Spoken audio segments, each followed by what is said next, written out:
This is West London VR1 team. This is in the finals of the OTR Love TTT sessions. This is the first runoff. We've got a wild card in, and I think the West London VR1 team were very unlucky. They were last in the first division, but they were really only sort of losing by a few seconds to the team above them every week, and forfeiting the points to the slightly better team, OTR Blue. Congratulations to them.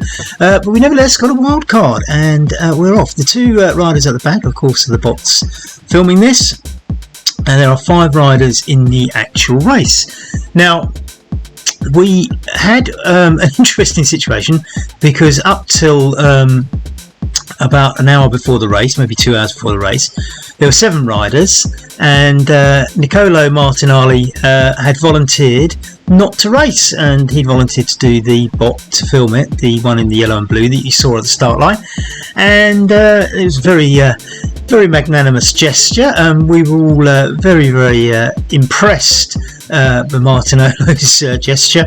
Very noble of him, and of course he's probably sort of stuffed himself full of all the wrong things, and we discovered that Frankie and Ellen couldn't make it at the last minute. Ellen getting COVID as it happened, so probably felt unwell all day.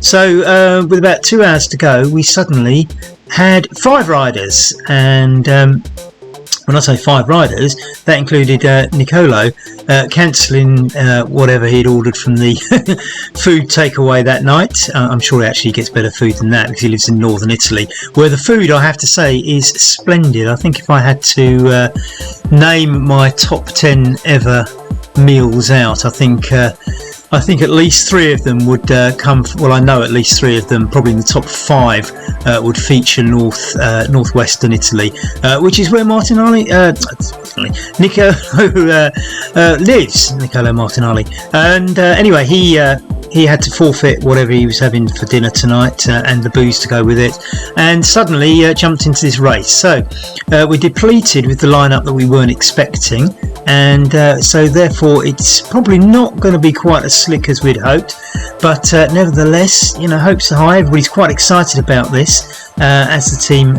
goes. Now, the team's lineup tonight is Warren Gardner, Warren G, if rap fans might remember him from the early 90s, but he's not the Warren G, the rapper. He always has his name up here as G Warren, which always makes me think of Jeff Warren, who is a used car dealer in West London, owns a company called Car Giant. If you're from the London area, you'll know who they are. Probably one of the biggest car dealers in London.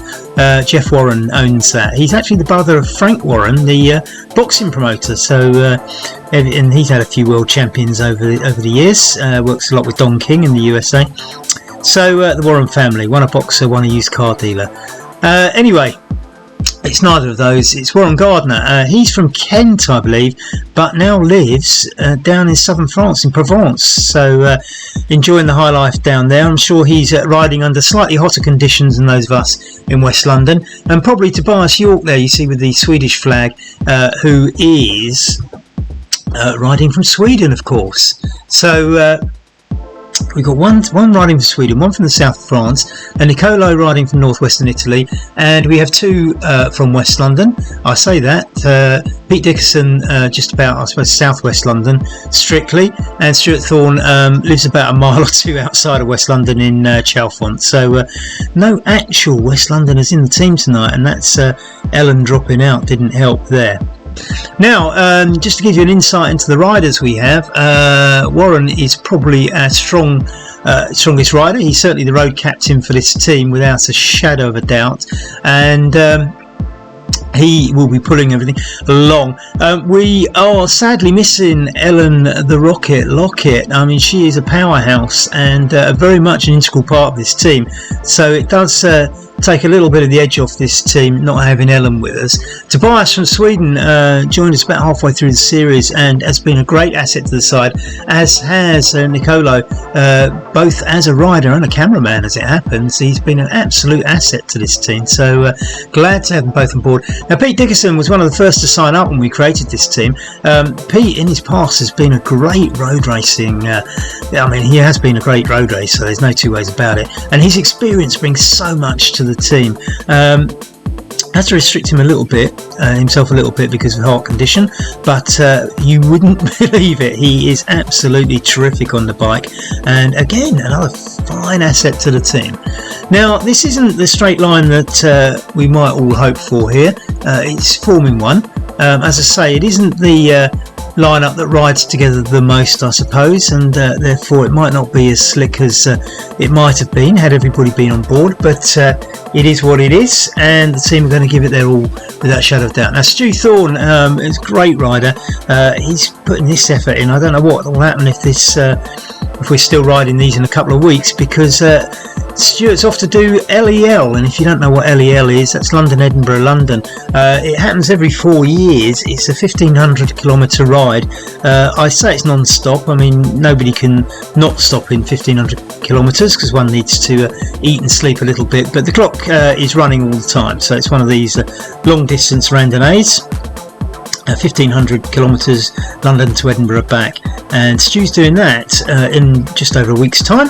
So if we're still in this, which remains to be seen there, because there are some strong teams out there, Stu will have to a bit dilemma. I think he'll do LEL, to be honest, because that comes around every 4 years. I should be doing it myself.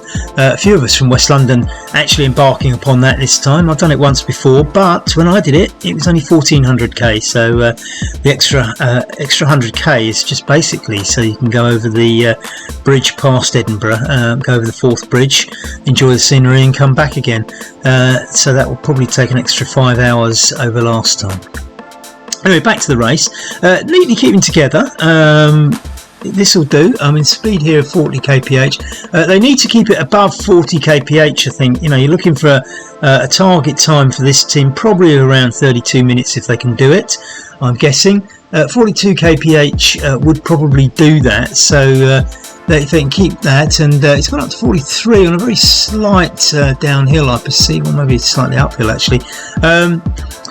But maintaining that over the whole distance, and bear in mind this is, you know, something like a 24 kilometre ride, is going to be hard, and it's not too undulating. If you look at the profile at the bottom, which is the big green line at the bottom, that's the profile, you can see there are little bumps along the way, some of them almost orange but not quite, and you get those little moments where you have to put a bit of extra effort in, but there's nothing on this course I think that is going to bring them to a grinding halt. So they should be able to maintain speed. It's whether what speed they can keep it at. 45, 46 at the moment. It is slightly downhill, minus 0.2, so they have got that advantage. But if they can make up those sorts of speeds on the slopes, then that is good for the overall time. So we have Nicolo on the front at the moment, Stu Thorne, Tobias, Pete and Warren making up the line. Warren on that red bike, as you can tell. Stuart Thorne out in the front on the blue bike. So the white one is Pete Dickerson, and sorry, there's two white ones, isn't there? Nicolo and Pete, and the black one obviously is Tobias. So those are the bike identifiers, but they do have all their names above their heads. If you can read them, they get a bit jumbled up, of course, so it's not always readable. 18 kilometres to go, so they've taken 8 minutes in the first, well, it's probably going to be 9 minutes by the time they get to 6 kilometres.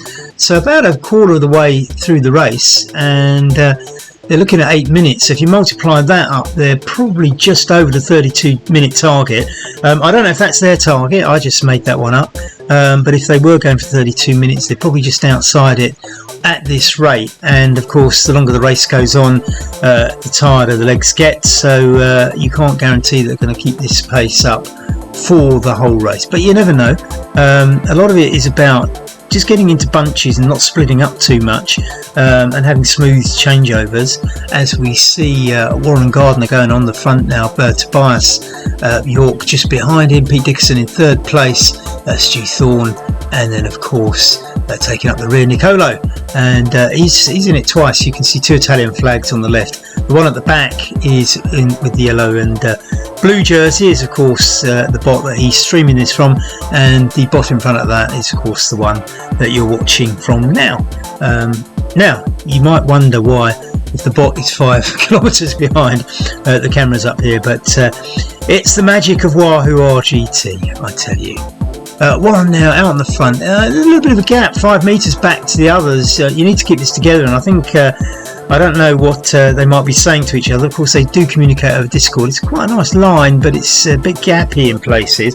They do speak to each other, and they will tell somebody on the front to slow down a little bit. But the problem is, if you spend too long on the front slowing down just to make a line, you're not encouraging anybody to go much faster. So there's this trade-off, isn't there, that you try and set a bit of a pace on the front and hope they can catch up, but if you actually tire them out catching up, it's counterproductive.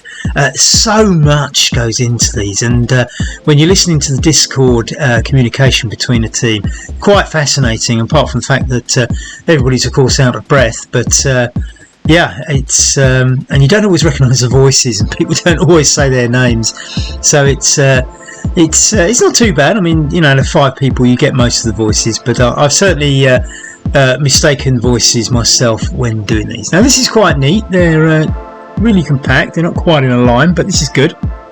As Pete Dickinson comes off the front, that was a good changeover. Pete just dropping back very nicely. In at 4th place, he's got Warren just behind him. In fact, he's gone up to 3rd now. Tobias. So again, in the bunch here, but you'll see that they're still saving watts. I mean, even if it isn't one of those neat little lines that you see the pros do in team time trials, you'll see that they're saving watts. If you look in the top left-hand corner of your screen, the green writing that's sort of a bit, I don't know, fluorescent, if you like, is denoting how many watts they're saving. So this of course tells you that even if the line isn't perfect, there is a saving by being in a bunch. And of course you can't quite keep the line as neatly as you might do in real life. The controls are slightly different. You're not steering and braking yourself, so it's a little bit in a lap of the gods, because RGT is doing it for you. The best riders will tell you that what I just said is rubbish, because they've worked out the dynamics and they've worked out how to do it. Actually, I wouldn't disagree with them. I mean, I certainly, in my experience, as I've done it, I've got better at sitting on somebody's wheel than I was. But as I say, it's not quite as easy as it is when you're out riding on the road, nevertheless. And as I say, I think the top riders do get used to it and they know how to work it and how to play it. But as I say, it's not something that comes instantly, I can tell you. So we are 8 kilometres through, so we're probably about a third of the race now. They're on 12 minutes, so that would put them at 36 minutes, which is probably way beyond what their real target is here. So I think we're going to have to reassess the 32 minutes, which might be looking a bit fast for this lineup. As I say, whether or not if we had a different lineup, we might have produced a slicker ride. Who knows? We'll never know. But I know that every single one of these has been quite excited about this evening.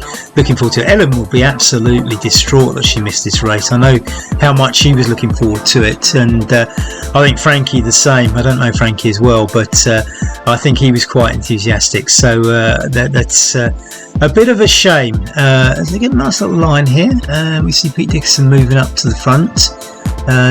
As I say, we can't tell from this because we're not on the Discord communication as to who's saying what about how long they want to do on the front, who's taking over and things like that. So it's very easy to sit here and comment, but that's a nice little line. Certainly the first 4, that is good riding. Then keep that up. Only another 14 kilometres. Keep that up, and they'll be doing very, very well. Claw some of that time back, and do a little bit better than 36 minutes. So between 32 and 36 is the prediction now. If they can put some effort in, and Stu's just ramping it up a little bit now. So gone over the 40 kph mark, but 42 kph. So that's a little bit better. That's the sort of speed they need to be aiming at. As I say, always hard to sustain it, and if it gets ragged, you end up trying to regroup and you lose a bit of time. But they've kept the steady 42 now for a good 30 seconds, dropping slightly to 41 and now down to 40. Stu still on the front of 39, but I think that's a little bit to do with the gradient, perhaps. Maybe they've just got a small uplift in the gradient there, so perhaps that's what's causing that. Now there's a little bit of a split here, a few metres back to that we've got at the back. It's Tobias and Nicolo. Tobias just clawing it back. Nicolo sitting on his wheel sensibly. Not the two of them wasting too much energy, but they need to close that gap, and I think they've got 2 gaps now, because even if they get back to Tobias, there's a gap up to the next 2. This needs to be closed, and he's taking up the reins there. It's Tobias now leading them back. Nicolo just behind him, and Stu Thorne in 3rd place.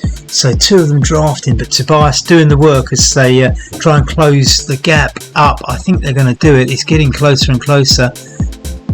Pete Dickerson is the target for Tobias. He's probably not closing up a lot, and Pete Dickerson has actually drifted off the back of Warren Gardner, so this needs closing up. Pete Dickerson closing the gap. I suspect Warren's probably just easing up a little bit to let him by, because the speed's gone down to 39. It went down to 38 momentarily. Pete Dickerson sped by there. Pete Dickerson trying to get the speed up again. Warren obviously going to the back as the other 2 come through, and the speed gets up to 42, which is more like it, but they've wasted some time there regrouping when they drop down to 38. So this is, as I say, sometimes it might be better to sit in a group at 41 rather than somebody go off at 42 and then end up doing 38 while everybody claws back. Of course, time averages out, so I'm not saying that one is worse than the other. I mean, one would have to sort of do all the maths and analyse it, which I'm not really prepared to do this evening. I've got other things to do, not least record this. Now that's a nice little line, isn't it? This is good stuff. 12 kilometres to go. We're coming up towards the halfway stage. We're 11.24 kilometres, 12 and a half to do. So sometime over the next kilometre we are going to see the halfway stage of the race, and we shall get a time check then. 16 at the moment. So they're going to be well over the target of 32, and don't forget that's my target, not theirs. I decided that. I think I'm going to push that back. I think I'm going to suggest 34 might be a more realistic target, but as things stand, I think they'll be pushed to do that. They've still got 600 metres to go on 16, nearly coming up to 17 minutes, which would give them 34. So I'm probably not far off. 34 might be the target based on this halfway stage. Let's see as they go through the halfway stage banner, which must be coming up here, and there they are, 16:56. We call that 17. So probably just on course for a 34-minute finish. So we're 2 minutes outside what I thought they might do, and as I say, see that as my prediction, not theirs. I don't think there was any talk of that, from what I can remember, amongst the team before the race. Now there's a little bit of a gap here again. It's Tobias just pulling everything back, and Stuart Thorne just going off the front a little bit. I think there might be a bit of the fact that the 2 in second and third probably just waited for the others, bring everything back together, and there it is. That's how it should be. 41.842 kph as they all get together again.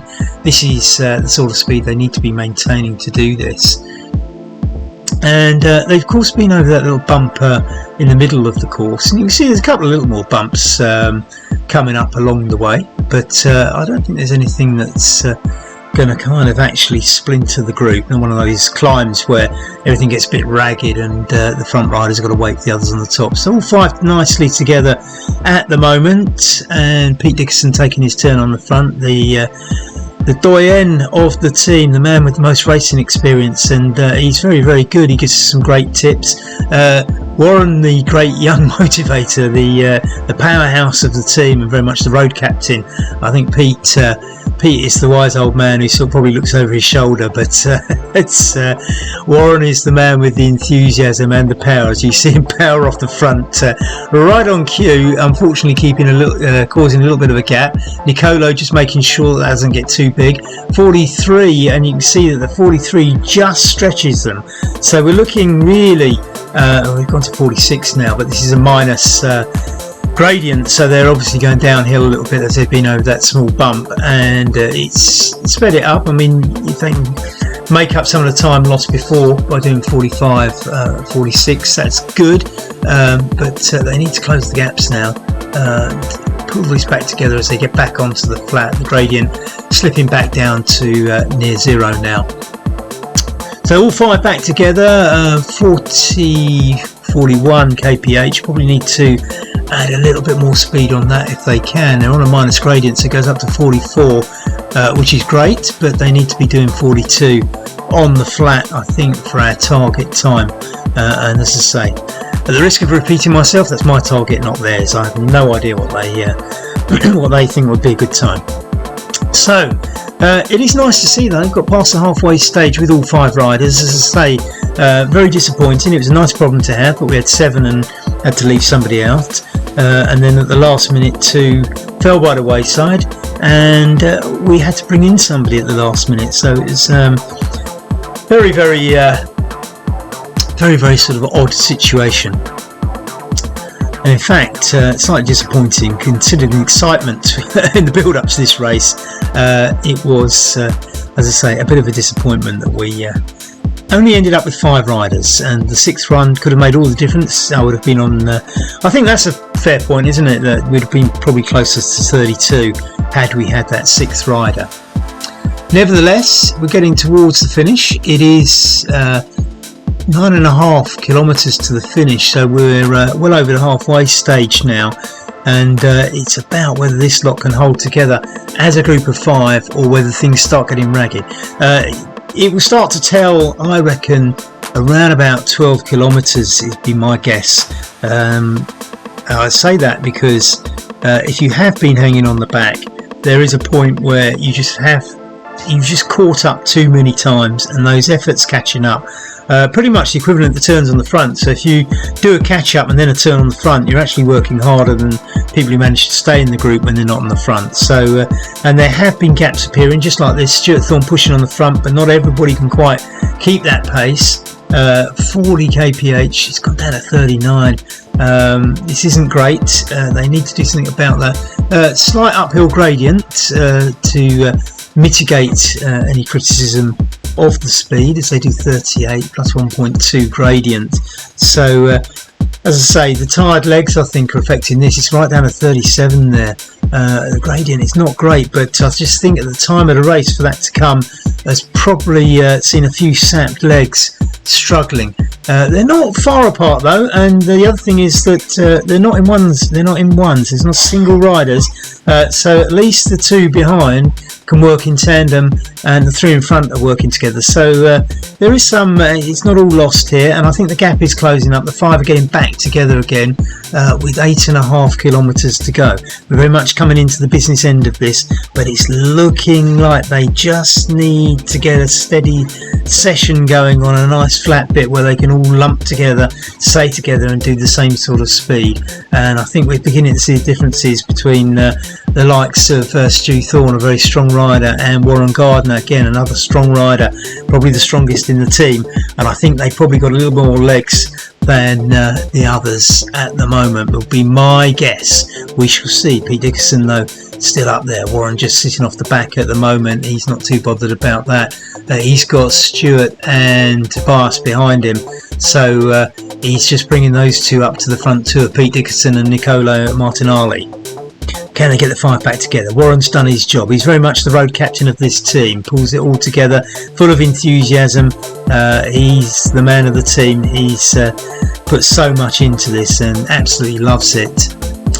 Stu Thorne, I often wonder whether I should ask Stu this, but he's actually a refrigeration engineer, and I wonder if where he's cycling, he's on these hot summer's evenings, you know, he's got a nice refrigerated room that he can do RGT in, which is why he goes faster than me. That must be the reason. It must be. Can't think of anything else.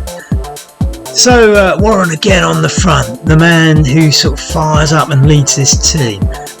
Niccolo just struggling off the back a little bit. This is not looking good. 7 kilometres to go.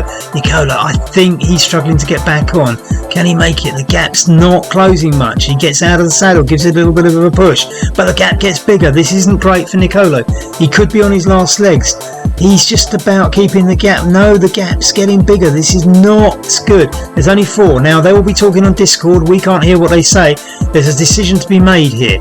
Do they drop Nicolo or do they let him get back on? This is going to be hard work. Nicolo gives it this big push trying to get back on. The gap closes a little bit, but it doesn't look like it's going to close anytime soon. I could be wrong. Nicolo's obviously working very, very hard, and it starts closing the gap.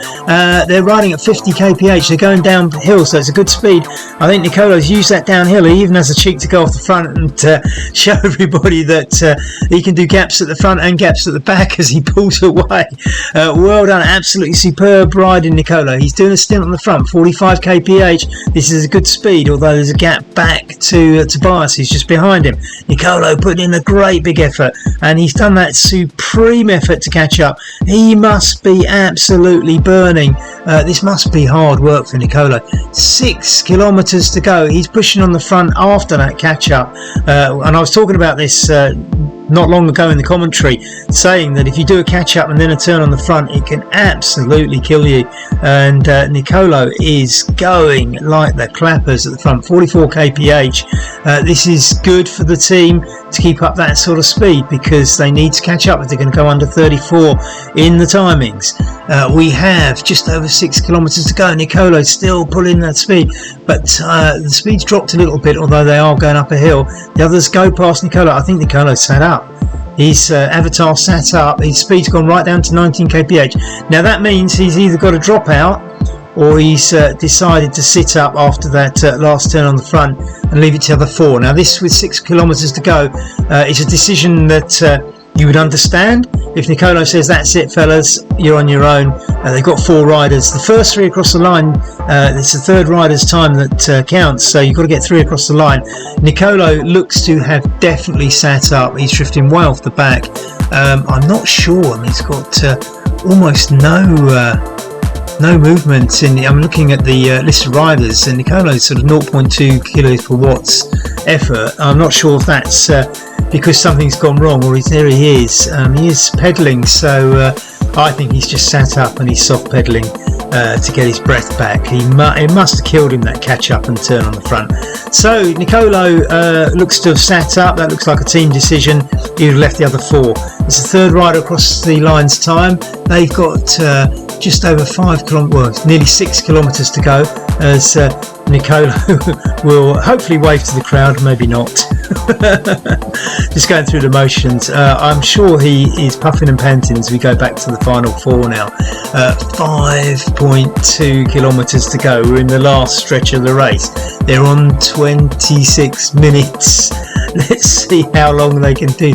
So for my target of 34, they've got 8 minutes to do 5 kilometers an hour.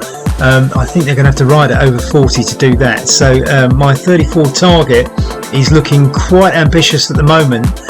We look at the profile. It's sort of slightly uphill, although downhill into the finish. It's not really downhill enough to give them some big advantages here.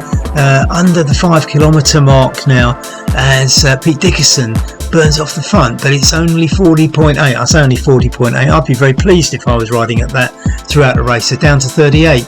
Again, this is probably slightly uphill to mitigate that. They're back up to 42 now. They're over the bump. They need to stick together and keep the speed of 42 if they're going to do this. 27.5 minutes gone with about 4.5 kilometers to go. Yes, the 34 is probably going to be close, but I think they're going to be outside it rather than inside it. Small gap there, but other than that, it's sort of not too far apart, especially for this stage in the race.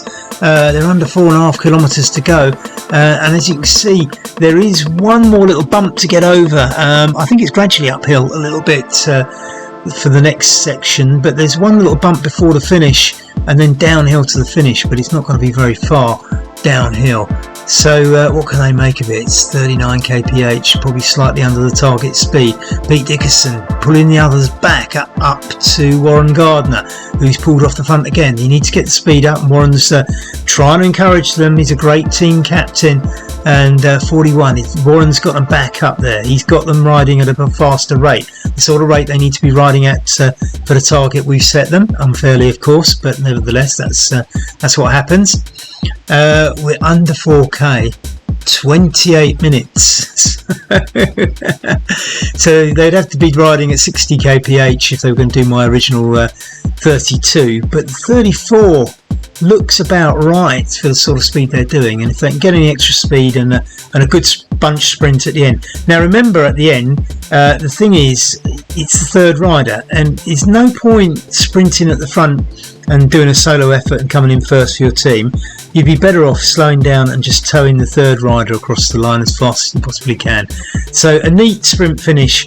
I always think this is a hard thing to arrange when I've ridden in these, because everybody wants to give it their all, and there's no point sort of sitting up thinking you're helping everybody else, because if everybody else is sitting up helping everybody else, you're all going too slow. So it's a very hard one to judge. Riders who ride together regularly will know each other and understand what the sort of efforts and how to do it with those other team riders goes. This team is not necessarily used to riding in this lineup all the time, so they're not as slick as we would probably expect some of our competitors to be.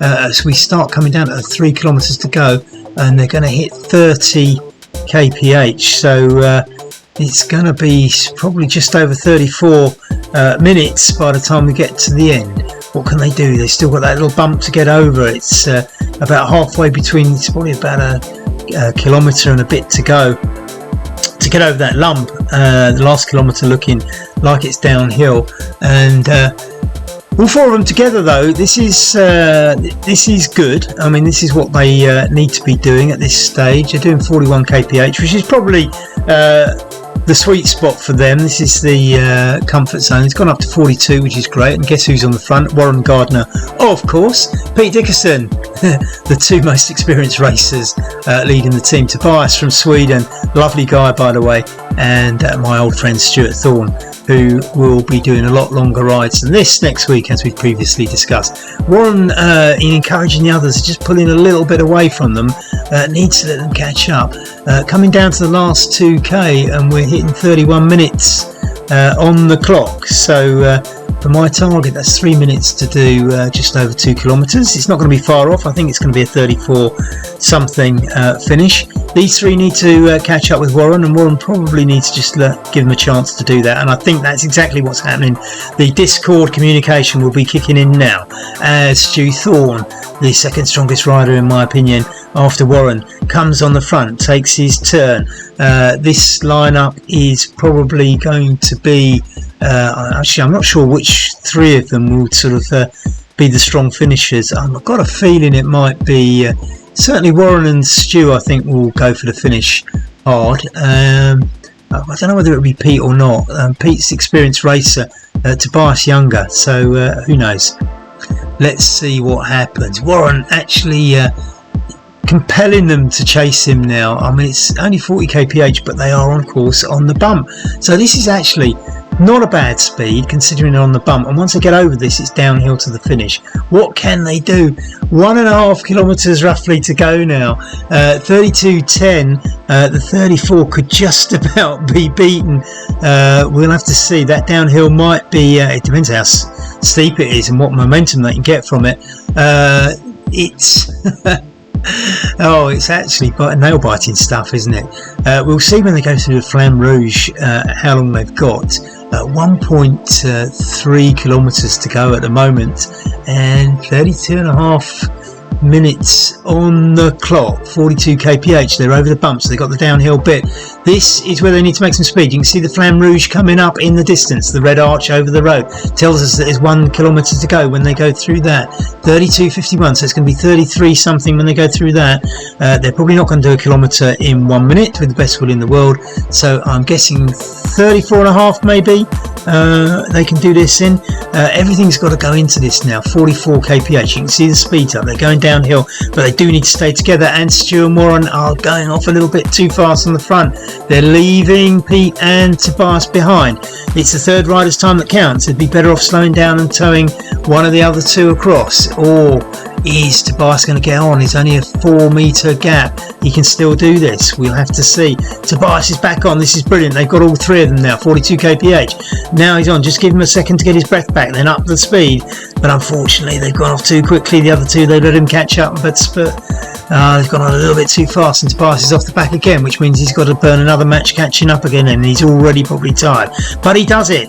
Tobias, an absolute warrior, getting on with the other three, and he's going to second place, taking his turn in the group. He's actually gone on to the front as they come round to the last few edges of the race. 200, 300 metres to go. All three together, this is exactly what you want. 45 kph, the speed's decent. They've already hit the 34.06, so what did I say last time? 34.5 would be my guess. You can see the finishing line barriers coming up. It's 34.14 as they come through the line.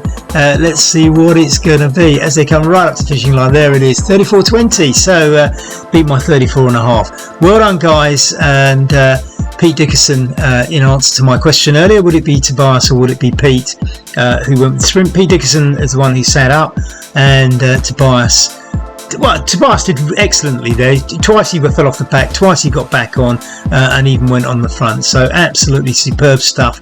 Well done, guys. And here's Pete coming in now.